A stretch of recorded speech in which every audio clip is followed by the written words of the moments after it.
Olá, amigas e amigos da filosofia, bem-vindos a mais uma das nossas conversações filosóficas.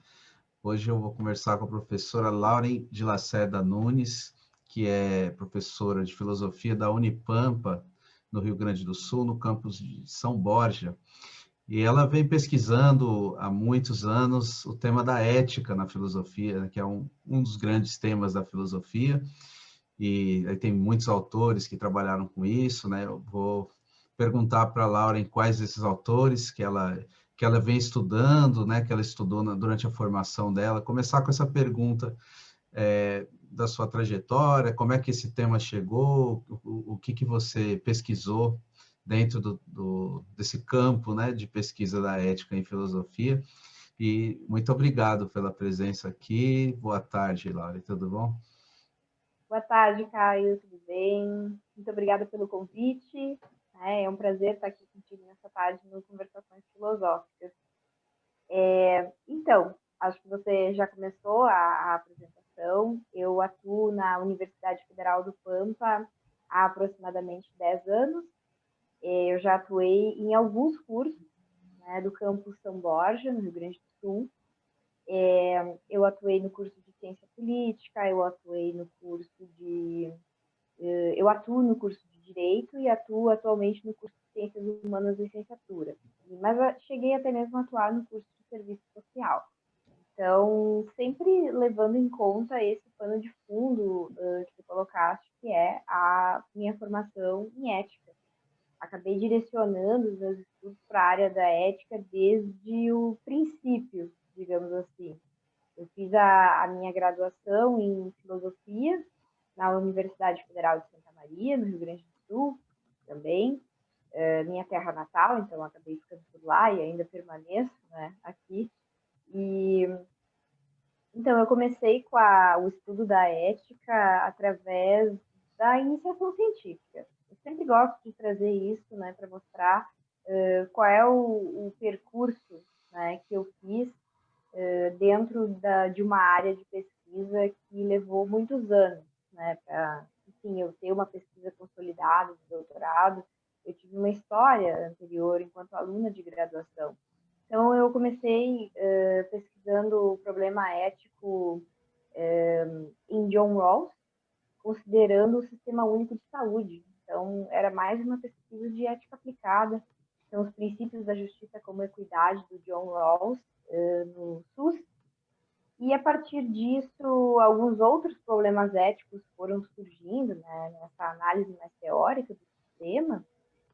Foram surgindo alguns problemas éticos que me chamaram a atenção, na época, chamaram a atenção do meu orientador, o professor Ricardo Napoli, que já está aposentado pelo FSM, e alguns problemas como os dilemas morais e as escolhas difíceis enfrentadas pelos profissionais de saúde no Sistema Único de Saúde, que apesar de ser um sistema de acesso universal e etc., ele tem questões como escassez de recursos, enfim, uma série de coisas que apareciam ao longo da pesquisa.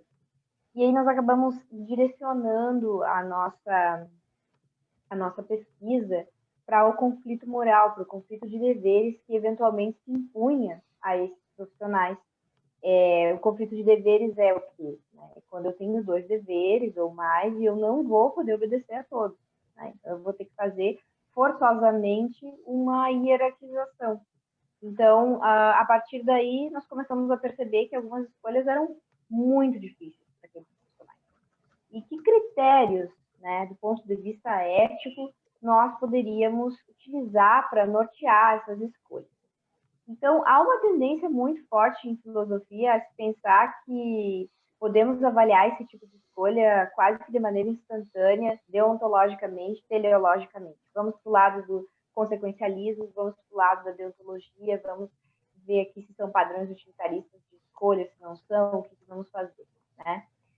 Recentemente, né, nós tivemos um documento elaborado por alguns médicos na Itália que estabeleceram critérios de tomada de decisão no período da pandemia. E eles priorizaram nesse documento critérios de decisão predominantemente utilitaristas. É um documento que até atraiu uma certa polêmica, atraiu uma certa atenção, né? E naquela época que eu estava desenvolvendo essa pesquisa, justamente nós começamos a perceber para onde caminham essas decisões e o que poderiam ser critérios de escolha para esses profissionais nessas situações difíceis, né, que se impunham já naquele período, né, e agora, na pandemia, de maneira muito mais aguda. Mas voltando, né, porque estamos fazendo essa retrospectiva, eu acabei ingressando no programa de pós-graduação da UFSM, no mestrado, e eu acabei utilizando como principal autor, neste primeiro momento da minha pesquisa, nesse segundo momento da pesquisa, para ser mais precisa, o Kant. Né? Assim, foi também muito para adequar o meu projeto às linhas de pesquisa disponíveis que eu tinha no programa naquela ocasião. Né? Isso já faz muitos anos. E uma das linhas de pesquisa, então, seria pensar do ponto de vista da teoria kantiana. Então, a minha dissertação de mestrado ela foi sobre o conflito de deveres, uma problematização a partir da perspectiva kantiana da filosofia moral kantiana.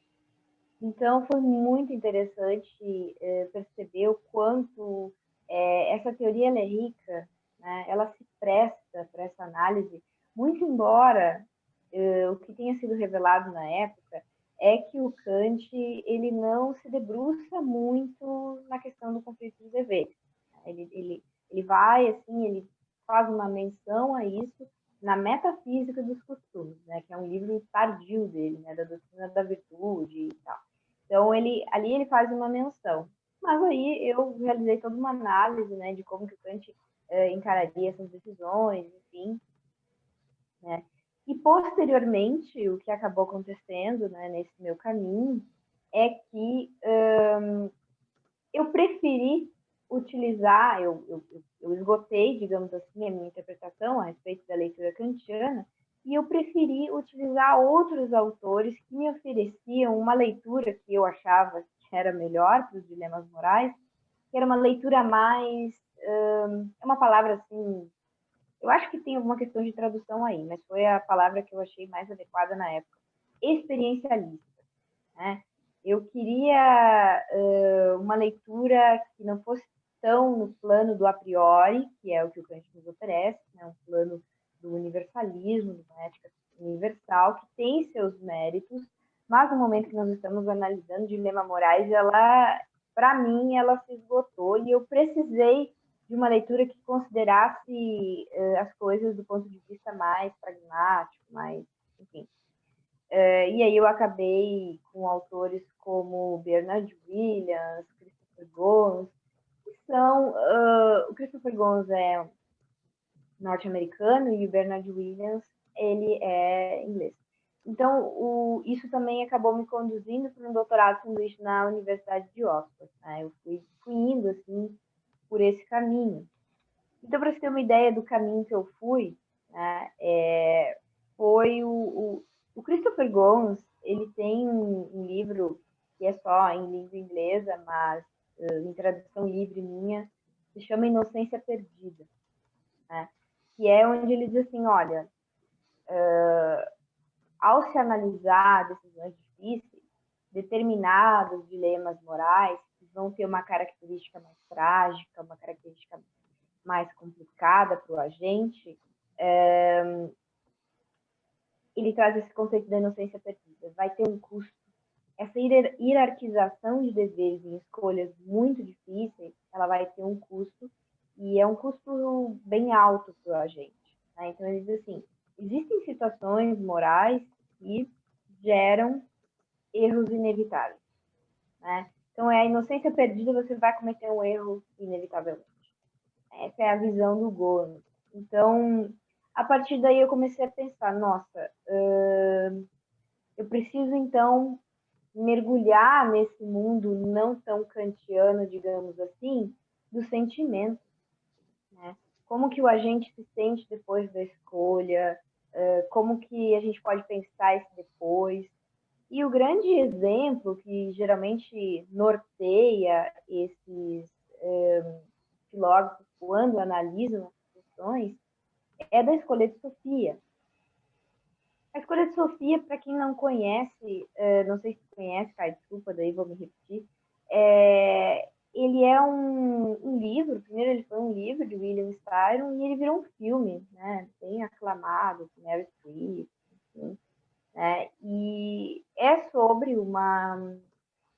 Ele é no contexto da guerra, né, é sobre uma polonesa que precisa, na entrada do campo de concentração, decidir qual filho vai viver, né? O soldado nazista pede para ela fazer essa escolha.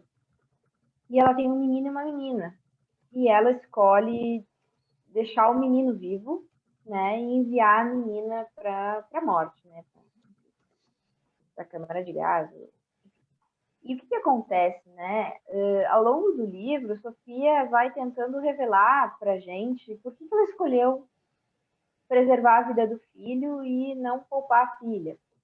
E ela argumenta que na época tinha um programa, né, promovido pelo Partido Nazista, assim, que era chamado Lebensborn. Era um programa para meninos, né, que tivessem características arianas, digamos assim, né, de físico e tal, que poderiam vir a participar desse programa Lebensborn, e, enfim, né, era um programa estatal, então a criança ela ia ter a chance de sobreviver, e não apenas sobreviver, receber educação e tudo mais. Então ela pensava assim, né, pela compreensão física do filho, ele teria não apenas chance de sobreviver, mas também de ingressar nesse programa. Só que Sofia não recebe notícia do filho, né? Ela toma essa decisão e o que vem depois disso é uma vida tentando lidar com aquela escolha, né? Com aquele custo, com o dever não cumprido, que é o dever de mãe em relação àquela menina. Né?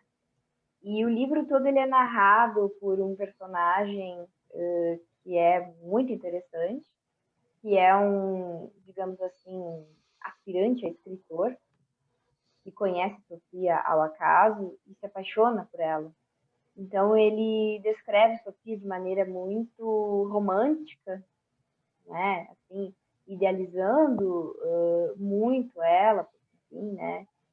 Está apaixonado e ao mesmo tempo ela vai então nessa narrativa entregando para ele por que ela era daquele jeito, porque ela tinha comportamentos muito autodestrutivos, né, ao longo da narrativa, e ele não entende, né, por que ela é tão autodestrutiva e o que acontece, né, eu já estou dando vários spoilers, né, eu tenho que dar spoiler porque senão não se entende, né, a minha tese. O que acontece? Sofia, ela acaba cometendo suicídio, né? E aí, na ocasião da elaboração da minha tese, eu tive a grata, digamos assim, a grata surpresa, né, o grato presente de poder contar com uma médica psiquiatra me auxiliando. Né? Ela era uma amiga, né, na ocasião, mas ela, enfim, eu cheguei para ela e falei, olha, meu problema de tese é esse, né? Eu estou lidando com o custo de decisões morais difíceis e o meu exemplo é a Sofia. O que tu acha que a Sofia... será que a Sofia tem algum... Vamos diagnosticar a Sofia, né?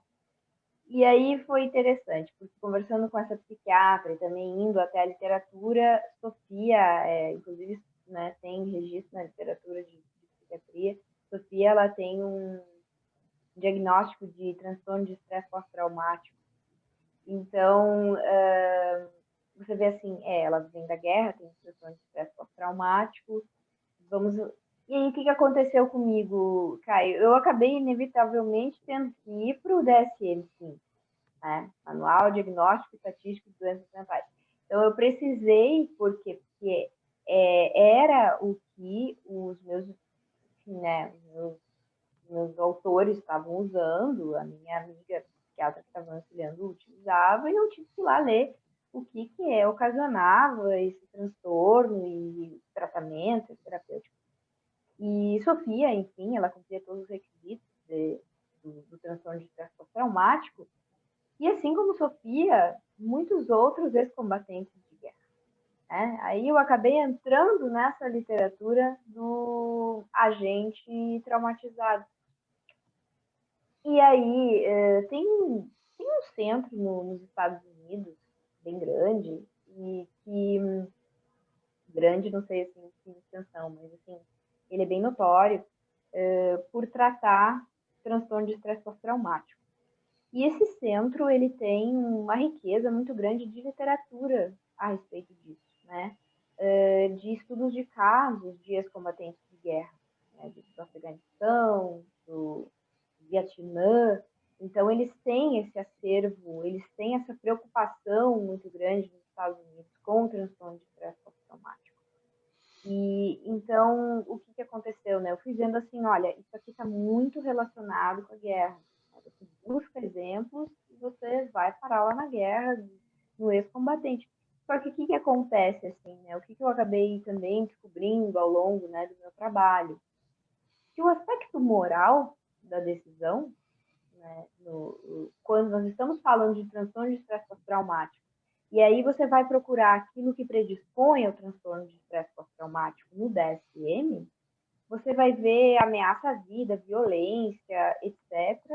Mas o aspecto moral, ele não é colocado. Entretanto, o aspecto moral é relatado por diversos sujeitos que foram entrevistados, etc., que foram estudados, né, nesse material todo que eu acessei desse centro. Então, eles revelam que muito do trauma deles vem de decisões morais difíceis que eles precisaram tomar. Né? Morte de civis, enfim, esse tipo de coisa, assim, decisões que eles sentiram que, de alguma forma, violou o código moral deles. O código moral que eles tinham antes de estarem naquela situação de combate. Né? E no caso da Sofia, não é nenhuma situação de combate. Ela é uma vítima da circunstância. E ela é o caso que eu escolho para colocar na tese, justamente porque eu acredito na possibilidade do erro moral inevitável, porque ela é circunstancial. Ela está inserida numa situação infeliz. Ela não busca aquilo, ela simplesmente é uma polonesa num contexto de... Ela estava, digamos assim, não, entre aspas, né, gerou, ela foi colocada. Então, e o que o agente tem que fazer, né, nesse momento? Como que ele lida com isso? Né? Então, você vai ver também autores medievais dizendo que um erro moral inevitável sempre foi ocasionado por um erro moral inevitável anterior. A vida não vai te colocar nessa situação. Eu não me filio muito a essa ideia. Né? Eu prefiro, assim, fazer aquela análise do caso. Né? Então, é mais ou menos por aí que eu caminhei. Né? E agora, no contexto que a gente está vivendo, né, pandêmico, muitas questões têm surgido a respeito do transtorno de estresse pós-traumático, sobretudo gerado nesses profissionais que estão na linha de frente, né, nos hospitais. Porém, é cedo, né, para dizer como que essa população vai lidar, porque ainda não está nem se fazendo, né, essa análise. Quer dizer, já tem alguma coisa sendo feita, mas assim, palpável, né? Então, veja, nós temos uma outra situação agora que se coloca, que é nova, né? Que é nova para os estudos de transtorno de estresse pós-traumático, dá para se dizer isso, né? Mas antes dela, então, eu acabei fazendo esse estudo e acaba que você vai para esses casos de situações extremas, né? De guerra e catástrofe natural também. Mais ou menos por aí, Caio, assim. Muito legal, Laure. Eu queria perguntar, porque como você é professora de filosofia para vários cursos, esse tema da ética interessa a vários a todo mundo, né? Interessa a todas as pessoas e a todos os profissionais, né? De todas as áreas, as pessoas da saúde com certeza, mas também de outras áreas. Eu queria perguntar para você como que você vê a diversidade de cada um desses outros cursos nos quais você dá aula, quando tem essa disciplina, né, de ética no currículo, como é que é a recepção dessas discussões nos diferentes cursos? Então, a ética, Caio, ela parece... Hoje em dia, o que eu percebo a respeito da ética é que ela entra muitas vezes em voga, uma coisa um pouco moda, né? Você vai ter, por exemplo, ética empresarial, você vai ter ética do marketing, ética... há uma profusão de comitês de ética, comissões de ética, né? Então, você vai ter essa profusão de éticas. Esse é um aspecto. Sobretudo, ética profissional. Você tem as deontologias profissionais. Esse é um aspecto que dá para focar. E aí você enxerga a ética como um tema transversal. Contudo, devido a muito a minha formação, que, como eu te relatei aqui no início, ela sempre foi muito voltada para a ética dentro da filosofia, eu tento ir mais para o lado da ética dentro da filosofia, mas tentando oferecer, adaptá-la a esses públicos diversos. Então, como é que eu faço isso? Mais ou menos, tento, né? Por exemplo, assim, quando eu trabalho com o curso de Direito, eu tenho trabalhado já faz 3, 4 edições com a disciplina de Ética e Fundamentos da Filosofia, eu tento analisar com eles, através de uma bibliografia que eu considero primorosa, que você analisa os casos jurídicos complicados e como que dentro daqueles casos jurídicos e daquelas decisões das cortes, você tem aspectos éticos ali, né? Então, ou então você traz uma bibliografia também como o Michael Sandel, né? Que vai te mostrar justiça quer fazer a coisa certa e vai também te trazer casos, né, mais práticos, né, do mundo real para ver onde é que estão esses aspectos éticos.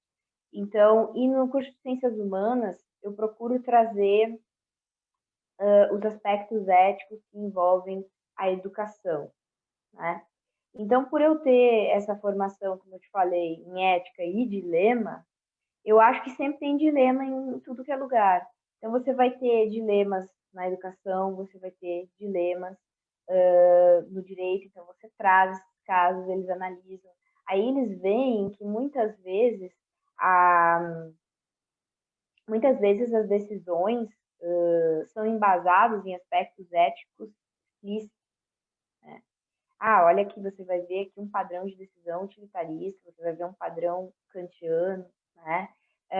E aí eu tento, assim, ir mostrando para eles que esses padrões, né, eles podem vir a fundamentar as decisões deles. Né? Então, eu nunca me desligo, eu nunca perco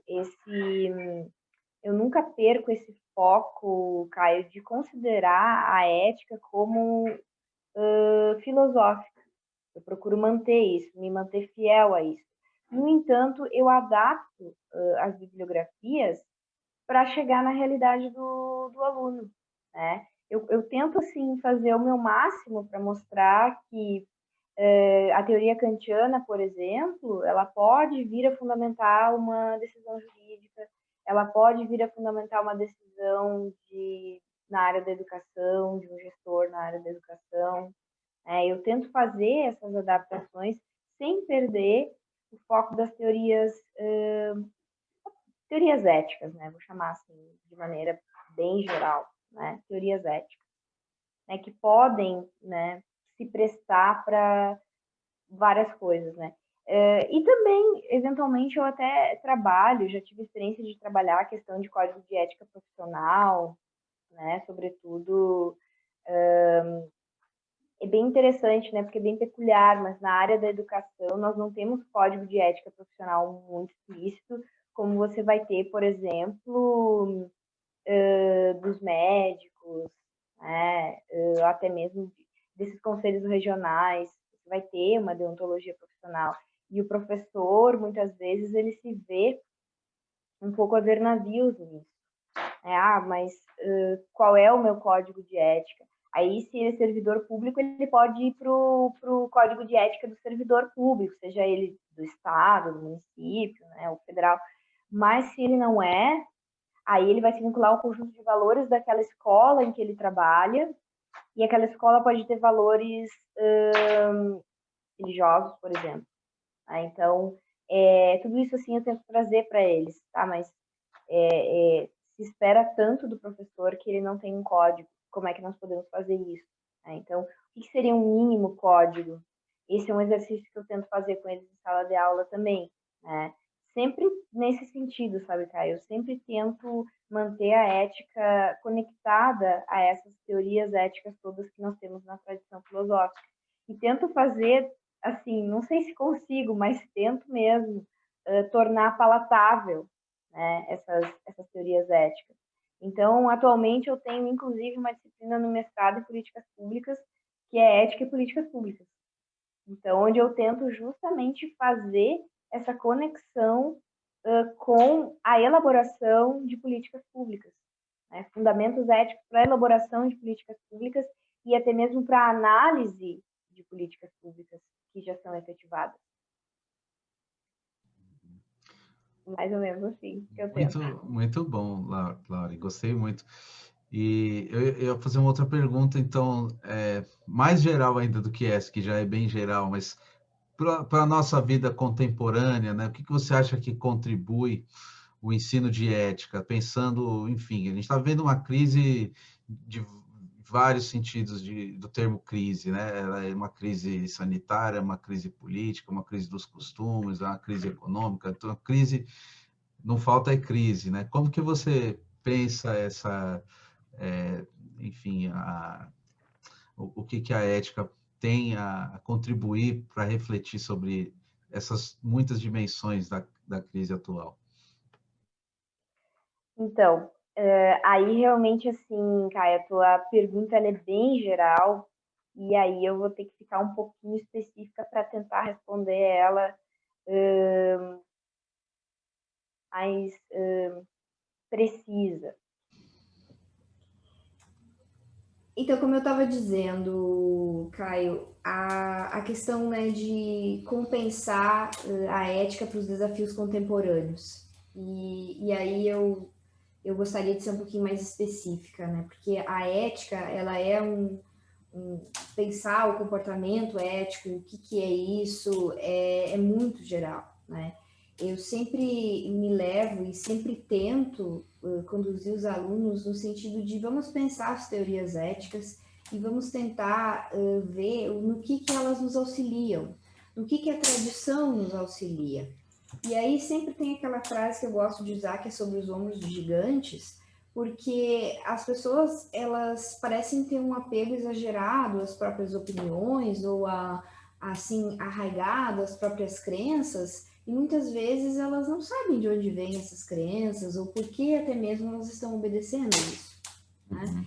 Então, pensar a ética é também pensar por que eu ajo da maneira que eu ajo com os outros e com relação ao mundo e ao meio ambiente. Por quê? Né? Por que eu estou fazendo isso e não aquilo? Por que eu estou guardando o lixo na bolsa ao invés de jogar na rua? Né? Pensar a ética é pensar esses pequenos atos que impactam na minha vida, na vida do outro, que também podem vir numa escala serem grandes decisões que você precisa tomar, que vão impactar diretamente na vida dos outros. Então, como você coloca, estamos atravessando um momento de crise, sim, muito grande, né? Sobretudo porque temos que fazer essa autoanálise de se as minhas ações impactam e o quanto elas impactam a vida dos demais, né? Só que como a gente está falando de um vírus, às vezes as coisas parecem impalpáveis, né, cara? Parece que a gente não vê, né? Mas sim. E essa crise que nós vivemos, na minha opinião, ela nos confronta com algo que já vinha acontecendo, né? Que é uma crise de o ser humano ele está cada vez mais atomizado, né? É um mundo global cada vez mais dominado por uma base econômica e uma técnica laicizada, né? O indivíduo, ele, como eu falei, ele está atomizado, mas ao mesmo tempo que a gente está nessa coisa, né, muito em si mesmo, a gente também tem as nossas relações com os outros e elas estão cada vez mais intensas, mesmo que virtuais. Nós não paramos de fazer trocas, né? E, sobretudo, nós precisamos entender como garantir a nossa sobrevivência de maneira sustentável. Né? Então, se falam muitas palavras bonitas de sustentabilidade e tal, mas efetivamente nós precisamos pensar nisso. Como ter relações sustentáveis, né? Como pensar isso. E não tem como pensar isso sem trazer a ética, que é uma ferramenta que pode, né, nos trazer, digamos assim, Caio, uma gramática mínima para isso, né? Uma gramática mínima que permita conjugar, né, a humanidade em toda a sua diferença e na riqueza das suas vivências, né? Então não é dizer assim, ó, a ética é um conjunto, como diz o Peter Singer. As pessoas costumam achar que a ética ela é um conjunto de normas breves e simples, com o único propósito de impedir que as pessoas se divirtam. Nada disso, né? Eles, assim, ou pode até ter algum código moral que siga essas normas simples e breves com pouca aplicabilidade prática. Entretanto, o que eu me proponho a conversar contigo e a trazer, e acredito que a maioria das teorias éticas, se nós pensarmos no mínimo, né, que toda teoria ética no núcleo deveria ter, é tentar essa gramática mínima. E aí nós trazemos o Kant, e aí que eu torno a minha fala um pouco mais específica, né? A atualidade do pensamento dele. Por quê? Porque ele pensava numa ética universal, como nenhum outro filósofo pensou, né? Não na intensidade e na profundidade em que ele propõe. Ele pensava também numa ética construtivista, no sentido em que você vai agir porque você quer, porque você é autônomo, porque você constrói aquele querer por aquele dever. Né? Então, é uma teoria que tem, enfim, né, questões, objeções para ser aplicada né, hoje em dia e tal, vamos dizer, mas como isso? Mas ela tem elementos importantes, né, que nós não podemos assim não olhar. E o quanto nós precisamos disso, né, de uma gramática mínima para que a gente possa pensar um futuro sustentável, né, um futuro sustentável depois da pandemia. Então nós vamos ter não vamos ter, foi cancelado o Fórum Econômico Mundial, ele ia acontecer esse ano, ou o Fórum de Davos também, né, que ele também é chamado. Ele ia acontecer esse ano, mas ele foi cancelado, enfim, né, pelas questões que nós já sabemos da vacina, etc. E o nome, né, o título do fórum, que vai acontecer, eu acredito, em 2022, né, não sabemos, mas ele já tinha um nome, e o nome dele era O Grande Reinício.